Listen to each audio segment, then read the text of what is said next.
दफ़ा जियो टेलीविज़न पर प्रोग्राम करते हुए गामदी साहब से पूछा कि हज़रत आदम ज़बान कौन सी बोलते थे।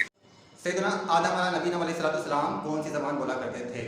तो अब इस इकबाल सिर्फ आदम अलैहिस्सलाम के बारे में सवाल क्यों है? हमारा तो मुसलमानों का ये दावा है कि कमोबेश 1,24,000 अम्बिया किराम अलैहिस्सलाम इस दुनिया पर अल्लाह के नबी और रसूल बनकर तशरीफ़ लेकर आए हैं। तो फिर सबके बारे में हम सवाल करें कि नूह अलैहिस्सलाम कौन सी ज़बान बोला करते थे, शीश अलैहिस्सलाम कौन सी ज़बान बोला करते थे, सालेह अलैहिस्सलाम कौन सी ज़बान बोला करते थे, लूत अलैहिस्सलाम कौन सी ज़बान बोला करते थे, इदरीस अलैहिस्सलाम कौन सी ज़बान बोला करते थे, इलियास अलैहिस्सलाम कौन सी ज़बान बोला करते थे, तो सबके बारे में मालूम करें। सिर्फ आदम अलैहिस्सलाम के बारे में ही आपने सवाल क्यों किया? दूसरी बात यह कि हम जब मुसलमान आदम अलैहिस्सलाम पर ईमान लेकर आते हैं तो हम ये कह के ईमान नहीं लाते कि आदम अलैहिस्सलाम फूला ज़बान बोला करते थे, लिहाजा आदम अलैहिस्सलाम के पर ईमान लेकर आया, बल्कि हमारा ईमान लाने का तरीका ये नहीं है। हम तो तमाम अम्बिया किराम अलैहिस्सलाम पर ईमान लेकर आते हैं और कौन सी ज़बान बोला करते थे ये जानना हमारे लिए ज़रूरी नहीं है, एक बात।